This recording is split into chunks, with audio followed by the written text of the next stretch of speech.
The Volkswagen GLI has always been the sporty version of the Jetta, sort of akin to a Golf GTI, but with a trunk. Now for the 2019 model year, they introduced this, the 7th generation model, and I drove this about a year ago and really enjoyed it. For 2020, they've done a few minor updates, including condensing the trims down to just 2, adding some new telematics there in the dashboard. We've been sent the higher trim Autobahn edition with the manual transmission to review for a week, so I can fall in love with this car all over again. Let's go see what the GLI is all about.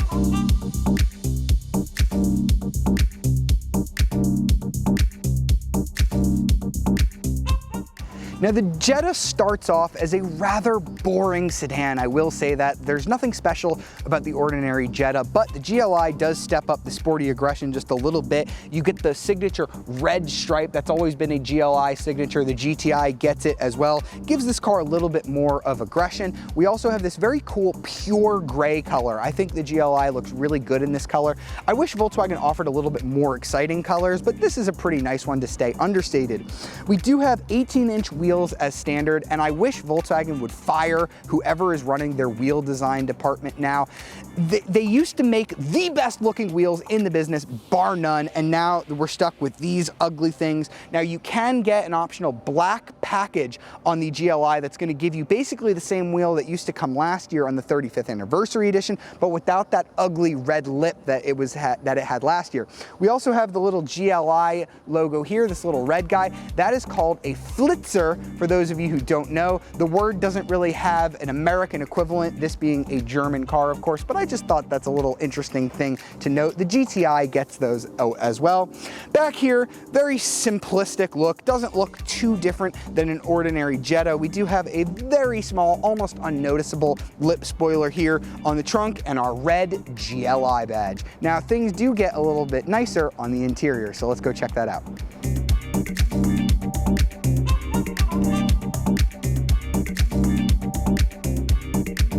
So let's step inside the GLI Autobahn and see what you get in here. The Autobahn is the more expensive of just 2 trims that you can get right now on the GLI. You're gonna pay a little over $26,000 for a GLI S. That's with a manual transmission, $800 for a DSG optionally. This one that we're in, the Autobahn, is more expensive. It's just under $30,000, but you do get quite a bit of kit, I think, to make it worth that price. This does feel a lot more premium than the competitors, the main competitors being the Civic Si and the Kia Forte GT. You get this larger 8.5-inch touchscreen display.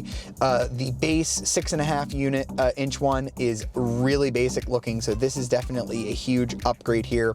You also get Volkswagen's virtual cockpit display that's going to replace the analog gauges and tiny little single color LED little display there in the middle with this nice all digital display, so that is really nice. You also get leather seats that are heated and ventilated, so getting ventilated seats on a sedan that costs under $30,000 and has all of the performance that the GLI does, that is quite impressive.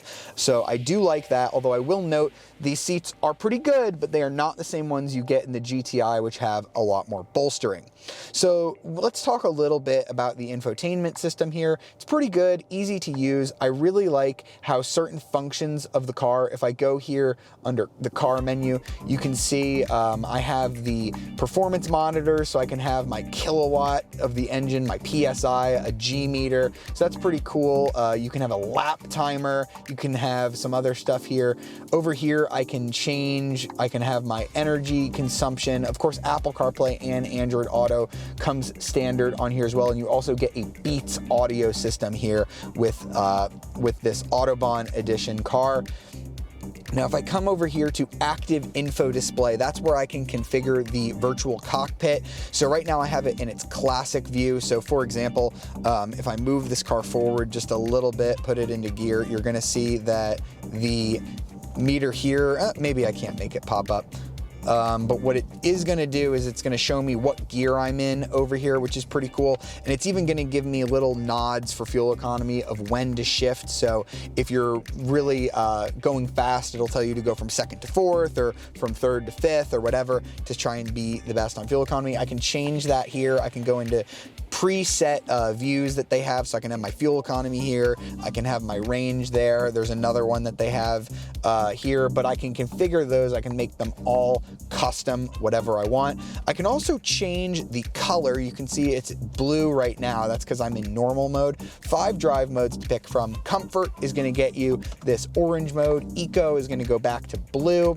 If I put it in sport mode, everything's going to go red, and the ambient lighting in the car is also going to change when I do that. Now I will say, even though there are 5 drive modes, including a custom mode where you can configure all of the settings yourself, I don't notice a huge difference between them out on the road. The only main difference is sport mode. That does tighten up the suspension, the throttle, all of that. So sport mode does have a noticeable difference, but I really couldn't tell you what the difference is out on the road in terms of feel between comfort and normal.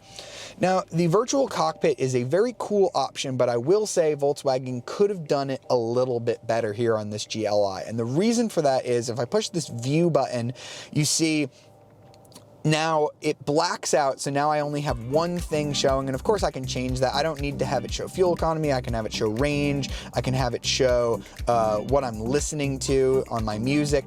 But if you come over here to compass, that's where the navigation normally would be, but you can't get a GLI with built-in navigation. So that's all you can get is a compass. On Volkswagen models with navigation, that becomes a full color map, which I think is really the point of why you would want virtual cockpit in the first place, is to have that big, nice virtual map up here. Without it, I think this is just kind of a silly option. You can see I can have a lot more information displayed around here, my fuel economy, whatever, but then you can't see your tax. So I really think that the virtual cockpit is kind of a waste when you don't have built-in navigation. But aside from that, the interior on this car feels very premium, lots of storage everywhere, although I will say some of the materials in here on the Jetta are not quite as nice as what you get on the Golf. But what you do get over a Golf is more room in the back.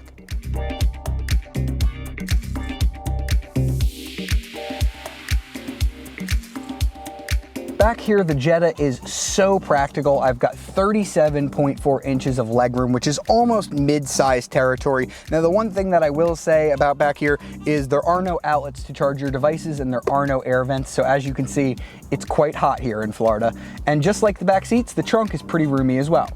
Now, of course, the GLI is a sedan while the GTI is a trunk, so that's going to cause some big discrepancies when it comes to cargo space. Now, the GLI has a huge trunk, 14.1 cubic feet of space back here, very long because of the Jetta's longer wheelbase, and you can fold down the seats to get extra space. Now, the GTI, it might be a little bit misleading because that has 17.4 cubic feet of space as a hatchback, but they measure that vertically. So if you're going to be putting a lot of tall items into your car, the GTI might be better, but the GLI's trunk is deceptively large and you can get a lot of stuff in it. But again, when you fold down the seats in that GTI, the space becomes absolutely massive. So the decision is yours for which one becomes more practical, but just looking at the numbers doesn't explain the entire story.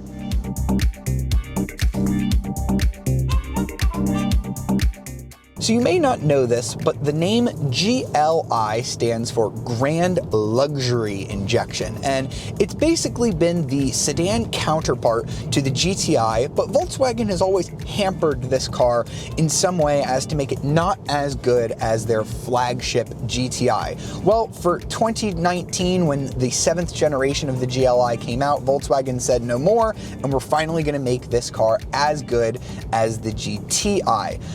As a luxury vehicle, this car does really well. It's very quiet. The engine doesn't make a lot of noise. We've got the DCC adaptive dampers here, which come on the Autobahn trim. Smooth out the ride, make this car very comfortable to drive. It gets very good fuel economy, surprisingly, 25 mpg in the city, 33 mpg on the highway, and 28 mpg combined. And what's interesting about those numbers is that 33 mpg combined goes down a little bit if you get the DSG. DSG, the 7-speed dual clutch option, which is about an $800 option. We've got the 6-speed manual, which is a great option on this car. And that 6-speed manual is going to be linked to finally the same engine that you get in a GTI. See, the last generation of the GLI was always hampered a bit because it didn't have the same 250 pound-feet of torque number that the GTI had. Now, this engine makes the full 228 horsepower and 258 pound-feet. Of course, all of that power goes to the front wheels. There's no way to get a GLI with all-wheel drive. But those figures are absolutely fantastic. 228 is more horsepower than pretty much any of this car's competitors, like the Kia Forte GT or the Honda Civic Si, and 258 pound-feet is way more torque than either of those cars offer. And the results of that massive power and that massive torque are imminently apparent when you try to do a launch. So I'm going to go ahead and put it into its sport mode. That's going to set the adaptive dampers into their stiffest setting. That's going to turn on the fake engine noise, which sounds pretty good in this car. And I've disabled traction control. So let's see how this car gets off the line. Oh yeah, roasting those front tires. Off the line in a hurry. Wow. That was real quick off the line. You might have heard we got a lot of tire squeal. This is, of course, a front-wheel drive car with a lot of torque. You can roast the tires in a hurry, but if you get a really good launch, you're going to be doing 0 to 60 in just 5.8 seconds. That's way quicker than the Civic Si that I drove just a couple of weeks ago, which only has about 205 horsepower and way less torque than this. Now, this is not the quickest way to get a GLI. If you opt for that $800 DSG transmission, that is a little bit quicker. That's going to get you from 0 to 60 in about 5.6 seconds. Now, there's much debate in the Volkswagen community about which transmission is better, the DSG or the manual. The DSG is a fantastic option, and it's one of the few automatics in this business that I do not fault you for getting. So if you just don't want to put up with a manual in everyday traffic, the DSG is a great option. Though I will say I have driven both, and after spending some more time with the manual, I think this manual transmission is the one that I would get. The clutch is light, the transmission itself is so easy to use. It's not as sharp as the Civic's transmission. The Civic is just more snickety to get into the gears. I like the actual shift lever, the little tiny ball that Honda uses versus this big fat long throw shifter that Volkswagen uses. I feel like you could definitely modify this with like a short throw kit to make it a little more notchy, but as it is, it's fine. It's very smooth, very easy to use, and it doesn't hamper the driving whatsoever, at least for me. Now, I want to talk a little bit more about that launch and why it was so smooth and why it was so easy to get off the line. And I'm going to show you why by demonstrating something. I'm going to downshift a couple of times, and now I'm going to accelerate with my hands off the wheel. I'm full throttle. And what I want to show you is what didn't happen there. The wheel did not yank to the left or to the right. That's because this car has Volkswagen's VAQ electronic differential as standard now, just like the GTI does.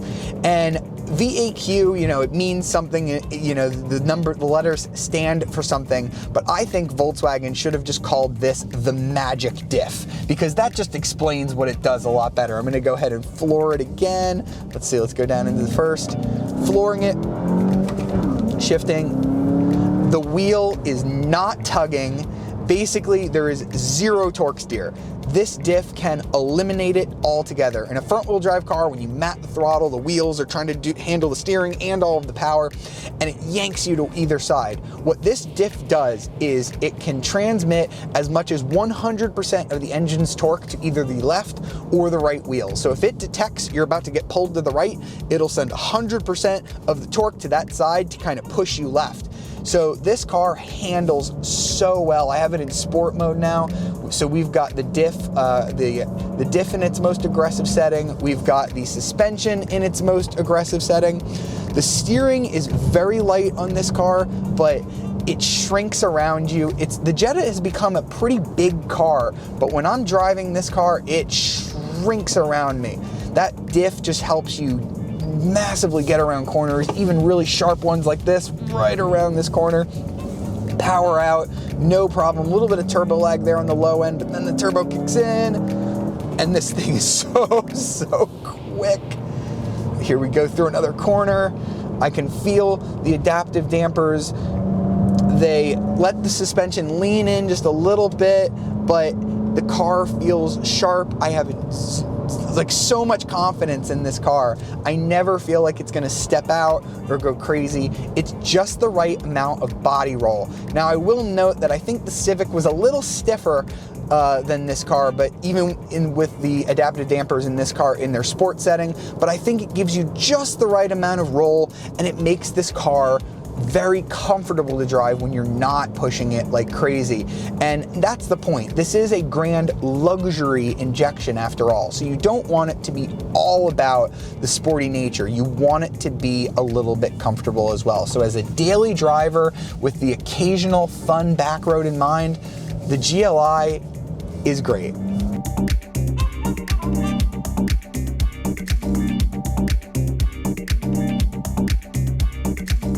So that was the 2020 Volkswagen Jetta GLI Autobahn. Pricing for this guy starts at under $30,000. It gets pushed a little bit above that with destination and things, or if you want to opt for that DSG transmission. But I think after driving this for a week, the manual is the way I'd go. Now, how does the GLI stack up against its key competitors, that being the Kia Forte GT and the Honda Civic Si? Now, this is big like the Honda Civic. It doesn't have quite as much safety technology, but it does have a nicer interior and a much gutsier engine. Now, I think the Civic is just a little bit more dynamic when you get it out on the road, but the Jetta more than makes up for it with its extra speed. So that's really going to be something that you have to consider. The GLI may be a performance bargain, but it is technically at the top end of pricing in this segment. Is it worth it? I think the interior and the extra power does justify it, and I think the GLI is still a fantastic car that is worth your consideration.